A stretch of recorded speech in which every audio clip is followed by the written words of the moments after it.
Hello everyone, welcome back to my channel. Today we are going to discuss about Deputy Commissioner. हम आज cover करेंगे basic information, evolution and appointment. Functions हम अभी नहीं करेंगे क्योंकि फंक्शंस का टॉपिक काफ़ी लंबा है, तो इसमें काफ़ी टाइम लगेगा, तो इसको हम नेक्स्ट वीडियो में कवर करेंगे. हमारा basic information. Deputy Commissioner has specific role and responsibilities, but is particularly meant for maintenance of law and orders and coordinations of revenue collections.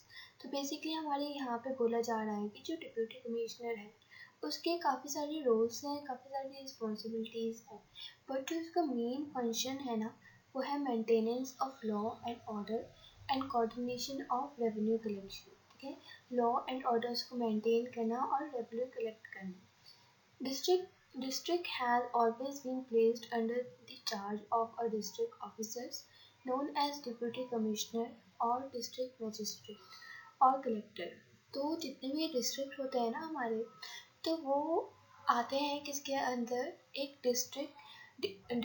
Deputy commissioner के अंदर आते हैं. ठीक है, जिसको हम क्या बोलते हैं, जिसको हम डिस्ट्रिक्ट मजिस्ट्रेट भी बोलते हैं और कलेक्टर भी बोलते हैं. उसके बाद है हमारा discharging his function as the eye and arms of the state government. He is the kingpin of the district administration as every agency operation in the district comes under the coordination discipline of the district collector. तो यहाँ पे ये लोग बोल रहे हैं कि मतलब जो डिस्ट्रिक्ट कमिश्नर होता है ना वो स्टेट गवर्नमेंट का डिस्ट्रिक्ट लेवल पे सारा काम करते हैं, तो इसको हम कंसीडर कर सकते हैं as an eyes arms of the state government. ठीक है, he is the kingpin of the district administration, मतलब मेन होता है डिस्ट्रिक्ट एडमिनिस्ट्रेशन में.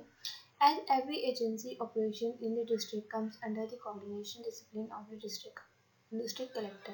क्योंकि जितने भी ऑपरेशंस होते हैं ना एजेंसीज के, वो किसके अंदर आते हैं, वो आते हैं डिस्ट्रिक्ट कलेक्टर के अंदर. उसके है हमारा एवोल्यूशन की बात अगर हम करें तो जो हमारा डिस्ट्रिक्ट कमिश्नर है, ऐसा नहीं है कि ये पोस्ट हमारी रिसेंटली इंट्रोड्यूस हुई हो या फिर ब्रिटिश पीरियड में इंट्रोड्यूस हुई हो. हम डिस्ट्रिक्ट कमिश्नर को मुगल्स के टाइम पे भी देख सकते हैं, जिसको उस टाइम पे हम बोलते थे करोड़ी फौजदार.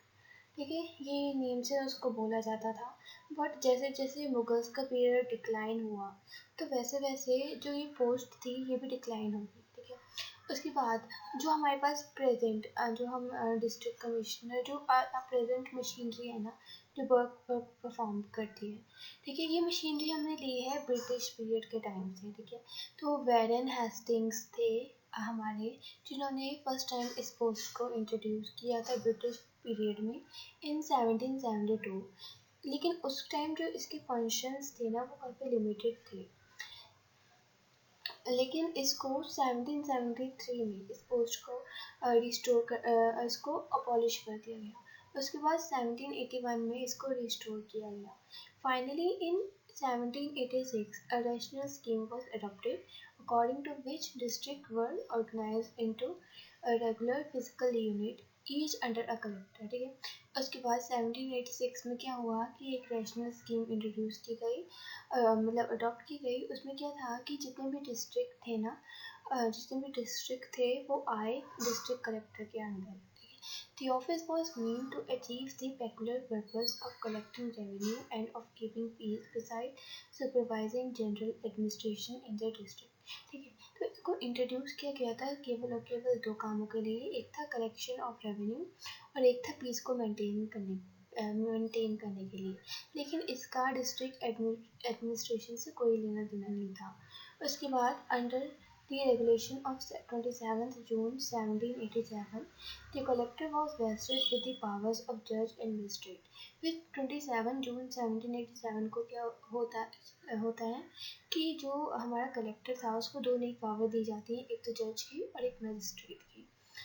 The collector also had some authority over the police. और जो हमारा वो था डिस्ट्रिक्ट कलेक्टर था उसको कुछ अथॉरिटीज़ भी थी ओवर पुलिस. उसके बाद है हमारा ईयर आ जाता है 1857 एंड 1909.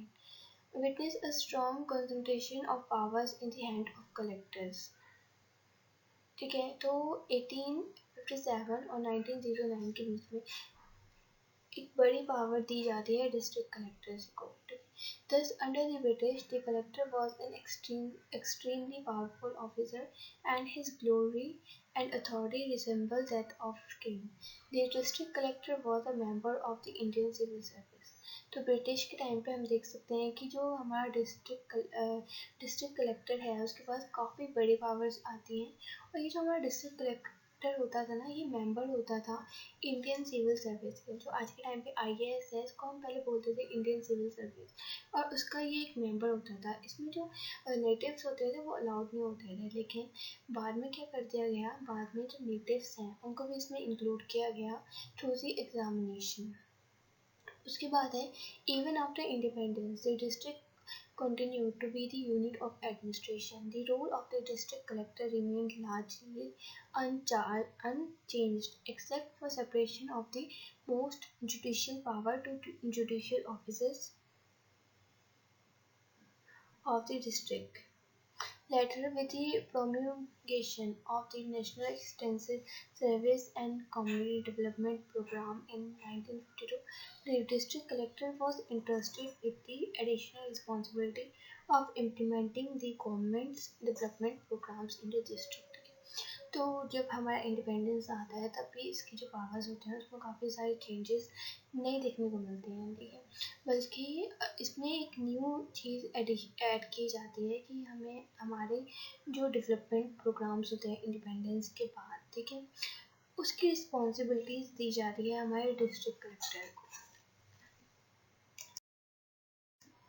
उसके बाद है अपॉइंटमेंट कैसे होती है. तो जो अपॉइंटमेंट होती है डिप्यूटी कमिश्नर या फिर डिस्ट्रिक्ट कमिश्नर भी बोल सकते हैं हम, is appointed by the state government and usually belongs to the IAS cadre. ठीक है, जो अपॉइंटमेंट होती है कौन करता है, स्टेट गवर्नमेंट करती है इनकी अपॉइंटमेंट, और जनरली ये बिलोंग्स करता है IAS से. ठीक है, लेकिन कई बार देखने को मिलता है अगर कोई हमारा स्टेट सिविल सर्विस है, ठीक है, स्टेट सिविल सर्विस के ऑफिसर्स को भी इंक्लूड कर दिया जाता है. अगर कोई स्टेट सिविल सर्विस में आया है उसके बाद वो IAS बन गया है, मतलब प्रमोट हो गया है IAS में, तो उसको भी कई बार डिप्यूटी कमिश्नर में इंक्लूड कर दिया जाता है.